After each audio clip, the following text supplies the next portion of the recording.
चुके हैं। आनंद, लगातार ये जो टकराव है एलजी के बीच और दिल्ली सरकार के बीच, हालांकि पहले भी कई दफा कई मंचों पर देखने को मिला है, लेकिन अब शिकायत करते हुए नजर आ रहे हैं और छवि धूमिल करने का आरोप उनकी तरफ से लगाया जा रहा है। कितनी मुश्किलें बढ़ सकती हैं आम आदमी पार्टी की दिल्ली सरकार की?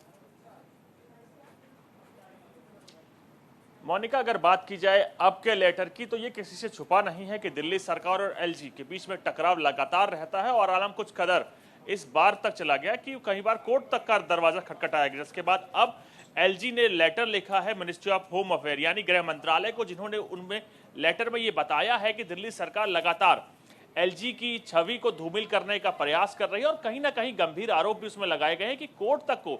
गलत हलफनामे दिए गए हैं, जिसमें बताया गया है कि कई बार फाइलें एलजी के यहाँ रुक जाती है, जो कि कोर्ट में हलफनामा दिया गया, जो कि लेटर में लिखा हुआ है कि जो कोर्ट में फाइलें रोक दी जाती थी, जिसके चलते फैसला लेने में कहीं ना कहीं देरी होती थी, तो उसके लिए एलजी को जिम्मेदार ठहराया जाता था। जिसमें एलजी ने कई दो एग्जाम्पल भी दिए हैं और उन्होंने बताया कि कैसे कई ऐसी फाइल थी जिसका मेरे से कोई तारुफ नहीं था, यानी मेरी टेबल तक आने से कोई मतलब नहीं था, उसके बाद भी कोर्ट में हलफनामा दिया गया कि मैंने उसको कई महीनों या कई सालों तक रोका, जिसके चलते फैसला लेने में दिक्कत हुई। जब उन्होंने लेटर लिखा तो उसने बताया कि इन तमाम फाइलों का मेरे से कोई तारुफ नहीं था, ना फाइलें मेरे पास आई, वो मुख्यमंत्री कार्यालय में रोकी गई थी, लेकिन उसके बाद भी मेरा नाम लिया गया, मीडिया के बीच में रखा गया, कोर्ट में हलफनामा दिया, जिससे मेरी यानी एलजी की छवि बदनाम हुई और खराब हुई, उसके साथ साथ कोर्ट को भी गलत हलफनामा दिया गया। तो कहीं ना कहीं बड़े ही गंभीर आरोप लगाए हैं आज के लेटर में एलजी ने, और सीधे एमएचए को इस बात की इतला दी गई है कि जो भी राजनीति हो रही है वो पूरी तरह से गलत है, क्योंकि आप संविधान में देखिए दिल्ली सरकार का अपना वर्चस्व होता है और एलजी का अपना, क्योंकि एलजी केंद्र के नुमाइंदे होते हैं। तो कई अगर दिल्ली की बात की जाए, दिल्ली एक यूनियन टेरिटरी है, तो पूर्ण राज्य का दर्जा उसके पास नहीं है, तो कई चीजें एलजी के पास है, जैसे लैंड, जमीन से लेकर तमाम चीजें दिल्ली की सरकार एलजी के पास है, और बाकी कई मामले हैं जो दिल्ली सरकार के अंडर, दोनों के तालमेल से ही दिल्ली की चीजें चलती हैं, क्या एडमिनिस्ट्रेशन चलता है। लेकिन उसके बीच आप देखते हैं ये भी जरा समझाइए कि जिस तरह से शिकायत एलजी ने की है, एमएचए को अगर शिकायत की है, तो इस शिकायत का क्या नुकसान हो सकता है दिल्ली की सरकार को? चूंकि लगातार इस तरह की भी खबरें आ रही है कि एलजी अगर चाहे, निश्चित तौर पर एलजी अगर चाहे तो अरविंद केजरीवाल को पद से इस्तीफा देना पड़ सकता है।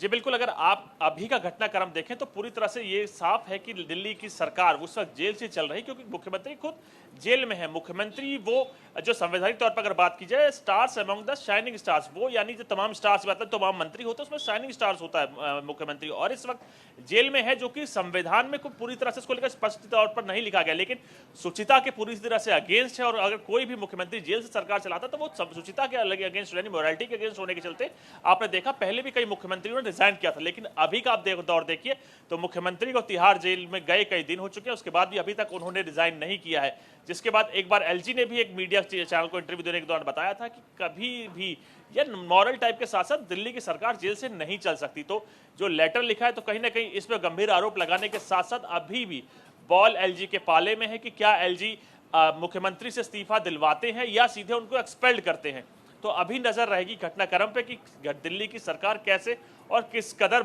रूप लेती है। लेकिन सबसे बड़ी बात यह है कि आज से पहले भी कई मुख्यमंत्रियों की गिरफ्तारी हुई, उन तमाम मुख्यमंत्री, चाहे आप हेमंत सोरेन की बात की, चाहे लालू यादव की बात की जाए, चाहे किसी की मुख्यमंत्री की बात की जाए, अपने पद पर रहते उनको गिरफ्तार किया गया था, तो शाम तक उन्होंने रिजाइन किया है। लेकिन ये भारत के इतिहास में पहली ऐसी बात हो रही होगी कि लेकिन आनंद, उन्होंने नैतिकता के आधार पर इस्तीफा दिया है, उन्होंने अपनी इच्छा से इस्तीफा दिया है। कल जब अदालत में ये मामला गया था तो अदालत ने भी हस्तक्षेप से इनकार कर दिया और अदालत ने कहा कि अधिकतर ऐसा होता है कि इस्तीफा दे देते हैं, लेकिन ये उनके ऊपर होता है नैतिकता के आधार पर। बिल्कुल, इसमें कोई दो राय नहीं, क्योंकि कई चीजें देखिए, जो अगर आप भारत की बात की जाए तो उसके 3 पिलर्स हैं, डेमोक्रेसी के 3 पिलर्स है। उसमें आप देखिए, पहले एग्जीक्यूटिव है, तमाम कार्यशैली जो करती है, कोर्ट है, जुडिशरी जो है तमाम फैसले लेती है, उसके साथ साथ लेजिस्लेशन है जिसका काम है लॉज बनाना। तो इन तमाम चीजों की अपनी अपनी सेवाएं हैं, अपनी अपनी स्वतंत्रता है, लेकिन कहीं भी आप टकराव देखने को मिलता है। लेकिन इस दौर की अगर बात की जाए, कोर्ट ने इसमें साफ इनकार कर दिया, क्योंकि रिजाइन करना सीएम की इच्छा शक्ति है। जो से पहले के तमाम सीएमओ ने रिजाइन किया वो उनकी इच्छा शक्ति के चलते रिजाइन किया, उनकी सुचिता के चलते रिजाइन किया। लेकिन ये पहली सरकार है जो लगातार कह रही कि कोर्ट से यानी जेल से सरकार चलेगी, जो कि देखिए संवैधानिक तौर पर ये चीजें नहीं लिखी गई, क्योंकि हमारे जो संविधान बना रहे थे फोर फादर्स, उन्होंने कभी नहीं सोचा था कि अभी देश में ऐसा भी दिन आएगा कि सीएम खुद तिहाड़ जेल में होगा या किसी भी जेल में होगा, वो अपने पद से रिजाइन नहीं करेगा। क्योंकि आपको मैं एक घटनाक्रम याद दिलाना चाहता हूं, जब देश आजाद हुआ था तो पहला रेल हादसा हुआ था, उस वक्त